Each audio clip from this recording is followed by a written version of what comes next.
Welcome back to The Breakdown with me, NLW. It's a daily podcast on macro, Bitcoin, and the big picture power shifts remaking our world. What's going on, guys? It is Thursday, November 16th, and today we are talking official ETF delays. Before we get into that, however, if you are enjoying The Breakdown, please go subscribe to it, give it a rating, give it a review, or if you want to dive deeper into the conversation, come join us on the Breakers Discord. You can find a link in the show notes or go to bit.ly/breakdownpod. Well, friends, yesterday the theme of the show was the ETF narrative running out of steam, and sure enough, that was well and confirmed as the SEC has delayed its decision on a Bitcoin ETF application from Hashdex. Now, this likely signals that applications for spot Bitcoin ETFs from Franklin Templeton and Global X will also be delayed by their respective deadlines on Friday and next Tuesday. Notably, unlike most of the other applications, Hashdex is seeking to operate a mixed Bitcoin ETF, which will include both spot and futures exposure. This could be a meaningful distinction for the SEC, but that's pure speculation arising from a lack of clear information. Now, as we covered on yesterday's show, this delay begins a public comment period for the Hashdex application, closing the window where all ETF applications could be approved as a batch with no active comment periods. Hashdex and Franklin Templeton applications will now have another interim deadline on January 1st. However, the more meaningful deadline is likely to be on January 10th, which is the final deadline for a decision on the ARC21 shares application. If the SEC wants to deny the approval of spot Bitcoin ETFs in a way that is consistent with the grayscale court order, they will need to come up with a novel reason by that date. Asset managers have ensured that this group of ETF applications fully addresses previous SEC concerns, including market manipulation. They are also reporting productive engagement from SEC staff, which is a behavior shift from previous rounds of rejection. Bloomberg analysts are still predicting with 90% odds that January 10th will function as the de facto approval date for the entire batch of spot Bitcoin ETFs. There are currently a dozen applications waiting to be approved, including the proposed BlackRock fund. Now, analysts have noted that this deadline only applies to 19B4 filings for rule changes, and that the SEC could drag their feet a little longer on approving S1 disclosure filings. This means the current best guess on when spot Bitcoin ETFs will begin trading is sometime in February, but there's very little certainty around that prediction. Ryan Rasmussen from Bitwise actually did a great thread on this, which I will excerpt now, just so you can wrap your heads more fully around this process. Ryan writes, "To understand the efforts to launch a spot Bitcoin ETF, one must first understand how ETFs get to market. Most ETFs are registered under the Investment Company Act of 1940. These 1940 Act ETFs have a fairly simple pathway to approval. Issuers file an application with the SEC, and the filing automatically goes effective after 75 days unless the SEC blocks it. Spot Bitcoin ETFs, however, like all spot commodity ETFs, are filed under the Securities Act of 1933. The key feature of the 1933 Act structure is that filings do not automatically go effective after 75 days. Instead, the SEC must affirmatively approve a 1933 Act filing before it can launch, which typically takes up to 240 days. How does the 1933 Act review process work? First, the ETF issuer files a prospectus with the SEC describing the fund it wants to launch. Then, the stock exchange where the ETF will trade, such as the New York Stock Exchange, files a 19B4.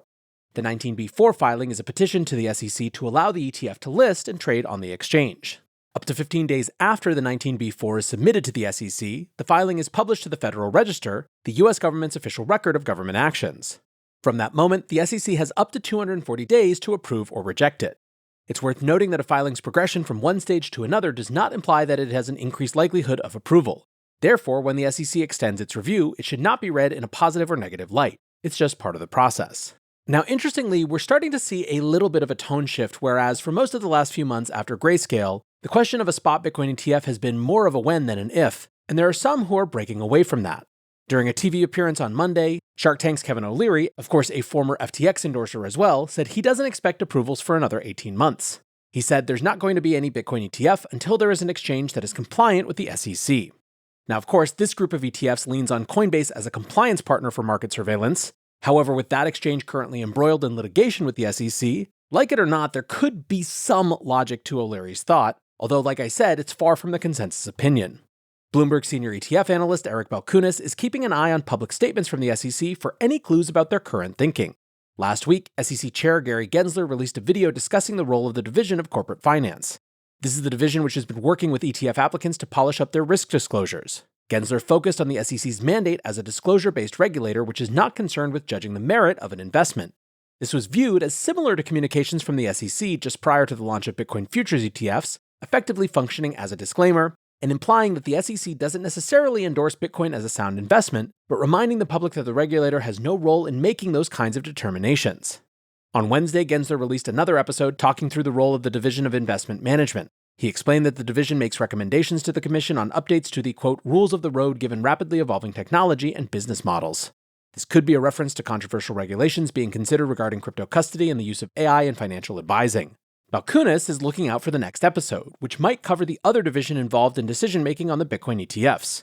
He wrote in a Twitter thread, "If his next one is for trading in markets, I think that could be a wrap. Approval is a done deal." He's essentially doing videos on all the pertinent departments that are involved in approving ETFs and ETPs. Again, only one missing is trading in markets.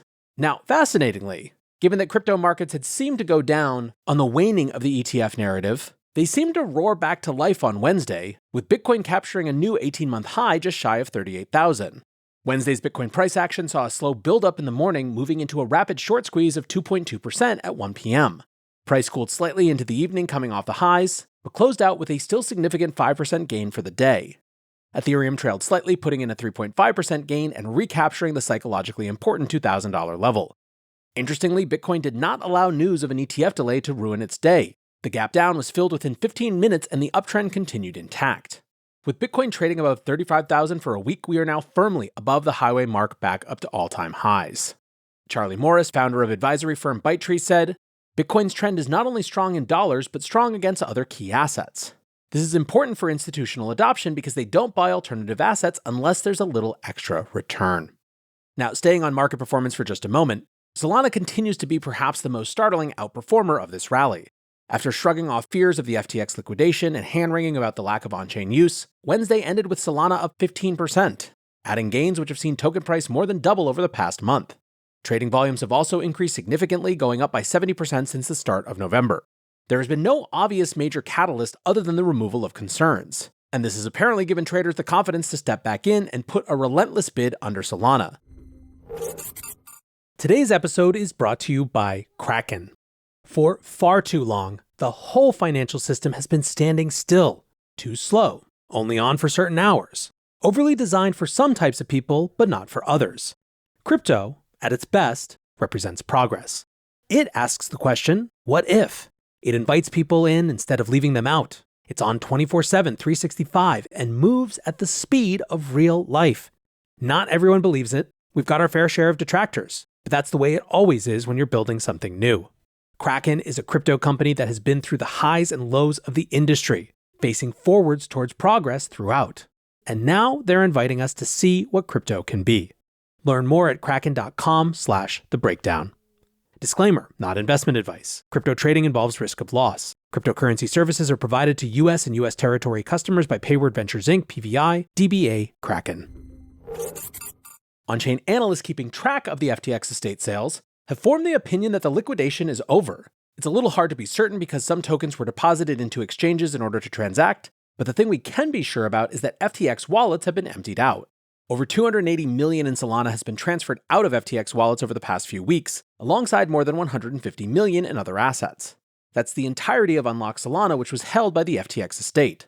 Now, we don't have solid information on what is likely to happen to the remaining locked supply, but the likely worst-case scenario seems to be that it will be transferred in that state via over-the-counter deals. Bottom line, any selling pressure hitting the open market from the FTX liquidation now appears to be in the rear view. On the institutional side, ARK CEO Cathie Wood included a little nod to Solana growing in importance during Tuesday's press tour. She said, "Ether was faster and cheaper than Bitcoin. Solana is even faster and more cost-effective than Ether." Still, I think some of the most interesting developments of the week have to do with the rebound of the options market. This month saw Bitcoin options open interest hit a new all-time high, exceeding anything seen during the peak of the last cycle. In terms of open interest, the Bitcoin options market has now overtaken the futures market. There is now 17.4 billion locked in active options contracts, exceeding the total futures open interest by 10%. That's 6 billion in additional options contract available compared to the end of September. Crypto-native platforms like Deribit remain by far the largest market for Bitcoin options, but US-based institutional venues have seen a disproportionate increase. Earlier in the month, the CME overtook Binance as the largest venue for Bitcoin futures trading, and the CME options market has also grown massively over the past year.